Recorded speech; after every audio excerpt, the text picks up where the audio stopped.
Everyone and welcome to instant biology by doctor Neela. आज जिस topic पे हम बात करने वाले हैं वो है सबस्ट्रेट इनहिबिशन। सबस्ट्रेट इनहिबिशन भी जैसे कैटाबोलाइट रिप्रेशन था, ये लिंक्ड टॉपिक्स हैं जिसको मुझे कंप्लीट करना पड़ रहा है।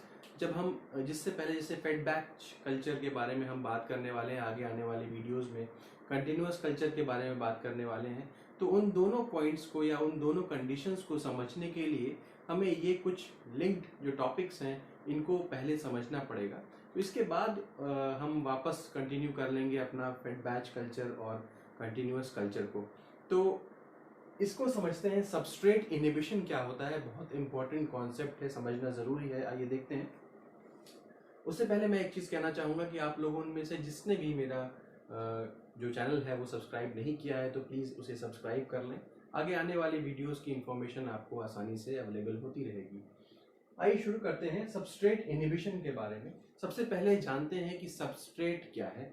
सबस्ट्रेट क्या है, हम सब लोग जानते हैं। सबस्ट्रेट का मतलब क्या है, एक तरीके से मीडियम, एक तरीके से मीडिया जो कि कंज्यूम करता है कौन, बैक्टीरिया या जो भी माइक्रो ऑर्गेनिज्म आप ग्रो करवा रहे हैं, वो जो मीडिया या जो चीज़ जो उसका खाना है उसी को हम लोग क्या बोल रहे हैं, सबस्ट्रेट बोल रहे हैं। ठीक है, तो whatever a bacteria eats और utilizes for its own metabolism is called as substrate, उसको सबस्ट्रेट कहते हैं। अब समझने की बात यह है कि सबस्ट्रेट इनहिबिशन क्या है। तो कभी कभी क्या होता है, कुछ कुछ रिएक्शंस में सबस्ट्रेट का कंसेंट्रेशन अगर किसी एक पर्टिकुलर लिमिट से बढ़ जाता है तो वो सबस्ट्रेट क्या करता है, उस रिएक्शन की वेलोसिटी को इनहिबिट करने लगता है, यानी कि उस रिएक्शन को इनहिबिट करने लगता है। आइए इसको एक एग्जांपल के माध्यम से समझने का कोशिश करते हैं। अगर आपने कभी वेलोसिटी ऑफ द रिएक्शन और सबस्ट्रेट कंसेंट्रेशन के ऊपर ग्राफ देखा होगा, थोड़ा सा रिवाइज करिए। माइकलिस मेंटेन कांस्टेंट जब हम लोग देख रहे थे, v is equals to V max into S upon K M plus S वाला कॉन्सेप्ट जो है, तो उसमें क्या हो रहा है कि वेलोसिटी बढ़ती जा रही है सबस्ट्रेट कंसेंट्रेशन के साथ। बट एक ऐसा समय आ रहा है, सपोज करिए एक ऐसा समय है जहां पे आपको मैक्सिमम वेलोसिटी, यानी कि ये मैक्सिमम वेलोसिटी मिल गई। मैक्सिमम वेलोसिटी, या इसी को हम लोग, इसी पॉइंट को वी मैक्स भी बोलते हैं, वी मैक्स भी बोलते हैं।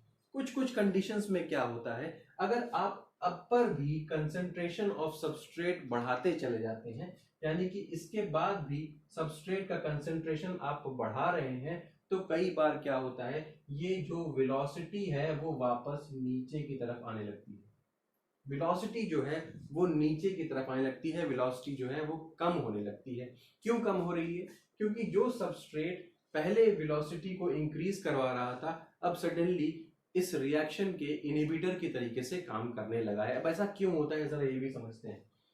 इसको समझने के लिए एक कॉन्सेप्ट आपको समझना जरूरी है, अनकॉम्पिटिटिव इनहिबिटर का। तो अब अनकॉम्पिटिटिव इनहिबिशन में या अनकॉम्पिटिटिव इनहिबिटर क्या होता है, उसका सबस्ट्रेट से कोई लेना देना नहीं है, या उस साइट पे नहीं बाइंड कर रहा है जिसपे सबस्ट्रेट बाइंड करता है। इनहिबिटर की बात कर रहे हैं, उस साइट पे नहीं बाइंड करता जिसपे सबस्ट्रेट आपका बाइंड कर रहा है, सबस्ट्रेट से कोई कंपटीशन भी नहीं है। तो लेकिन क्या होता है, जैसे कि अगर नॉर्मल कंडीशन में अगर हम लोग इसको एंजाइम मान लें, ये जो स्ट्रक्चर बनाया है ये एंजाइम है। एंजाइम में ये एक साइट पाई जा रही है जिसको हम एक्टिव साइट बोल रहे हैं। इस एक्टिव साइट पे आपका सबस्ट्रेट जुड़ता है और ये कोई दूसरी साइट है जहां पे आपका इनहिबिटर आकर के जुड़ रहा है। तो ये कुछ है, होता है कि अनकॉम्पिटिटिव इनहिबिटर कुछ इस तरीके से काम करता है। लेकिन लेकिन कभी कभी क्या हो रहा है, कभी, और आप ये भी समझिए कि सबस्ट्रेट का कंसेंट्रेशन या सबस्ट्रेट जो है उसका एफिनिटी बहुत ज्यादा है अपनी इस एक्टिव साइट के लिए, अपनी इस एक्टिव साइट के लिए उसका एफिनिटी बहुत ज्यादा है, तो वो बाइंड आकर के एक्टिव साइट पे करता है। बट अभी थोड़ा सा जरा ऑल्टरेशन करते हैं। कभी कभी क्या होता है, आपके सबस्ट्रेट का कंसेंट्रेशन बहुत ज्यादा हो जाता है। कभी कभी आपने सबस्ट्रेट का कंसेंट्रेशन आप लगातार बढ़ाते चले जा रहे हैं, बढ़ाते चले जा रहे हैं, तो यहाँ पे कोई इनहिबिटर तो है नहीं, इनहिबिटर तो है नहीं, बट होता क्या है,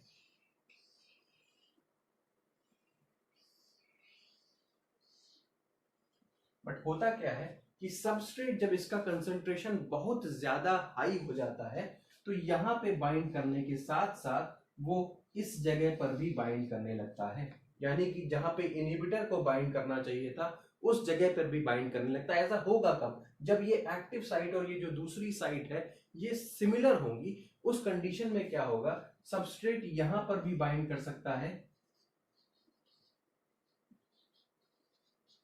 और यहां पर भी बाइंड कर सकता है। अब सोचिए, अगर सबस्ट्रेट इनहिबिटर की जगह पे बाइंड करने लगेगा तो क्या करेगा? यही करेगा कि वेलोसिटी अब पहले से डाउन होने लगेगी या वेलोसिटी अब पहले से कम होने लगेगी, या ये सबस्ट्रेट जो है ये इस रिएक्शन को इनहिबिट करने लगेगा। ये सबस्ट्रेट इस रिएक्शन को इनहिबिट करने लगेगा। तो यही है बेसिकली कॉन्सेप्ट सबस्ट्रेट इनहिबिशन का। तो हमने यहाँ पे अनकॉम्पिटिटिव इनहिबिटर देख लिया और ये इसका पूरा मैकेनिज्म देख लिया। बस यहाँ पे एक चीज समझनी है कि ये जो सबस्ट्रेट इनहिबिशन का जो प्रोसेस है ये केवल हाई कंसंट्रेशन ऑफ सबस्ट्रेट पे ही होता है। ऐसा नहीं है कि आपने अगर इंटरमीडिएट या लो कंसंट्रेशन ऑफ सबस्ट्रेट दिया तब पर भी ये इफेक्ट आपको देखने मिले। ये हाई कंसंट्रेशन पे होता है। एक एग्जांपल भी इसका है, जैसे कि सक्सिनेट जो है, सक्सिनेट को फ्यूमरेट में कन्वर्ट करने के लिए सक्सिनेट डिहाइड्रोजिनेज एक एंजाइम यूज होता है। पता है आपको, ये आपने क्रेब्स साइकिल भी जब पढ़ी होगी क्रेब्स साइकिल के बारे में, तो वहां पर भी ये एंजाइम अच्छे से देखने को मिलता है। सक्सिनेट डिहाइड्रोजिनेज की मदद से फ्यूमरेट में कन्वर्ट हो रहा है, बट ये सक्सिनेट डिहाइड्रोजिनेज जो है वो एक एक करके सक्सिनेट को फ्यूमरेट में कन्वर्ट करता है। सपोज करिए ये आपका सक्सिनेट डिहाइड्रोजिनेज है, SD मैं लिख देता हूँ। सक्सिनेट डिहाइड्रोजिनेज ये एंजाइम है और यहाँ पे इसकी एक्टिव साइट है, ये इसकी एक्टिव साइट है। अब मान लीजिए बहुत सारे सक्सिनेट अपने C double bond COO group के साथ यहाँ पे आकर के जुड़ गए, बहुत सारे सक्सिनेट यहाँ पे आकर के जुड़ गए, बहुत सारे सक्सिनेट यहाँ पे आकर के जुड़ गए। तो ये क्या होगा, ये एक्टिव साइट या ये जो साइट है ये कंप्लीट जो एंजाइम है इसकी एक्टिविटी कंप्लीटली ब्लॉक हो जाएगी और ये फिर फ्यूमरेट को सिंथेसाइज नहीं कर पाएगा। तो ये एक एग्जांपल हो गया किस तरीके से सबस्ट्रेट इनहिबिशन काम करता है। मुझे उम्मीद है कि ये वीडियो आपको समझ में आया होगा, ये लेक्चर आपको समझ में आया होगा। अगर आपको ये लेक्चर पसंद आया है तो प्लीज़ इसे लाइक करिए, मेरे चैनल को सब्सक्राइब करिए और हाँ, मेरे साथ मेरे टेलीग्राम चैनल पे भी जुड़िए और मेरी वेबसाइट पे भी जुड़िए।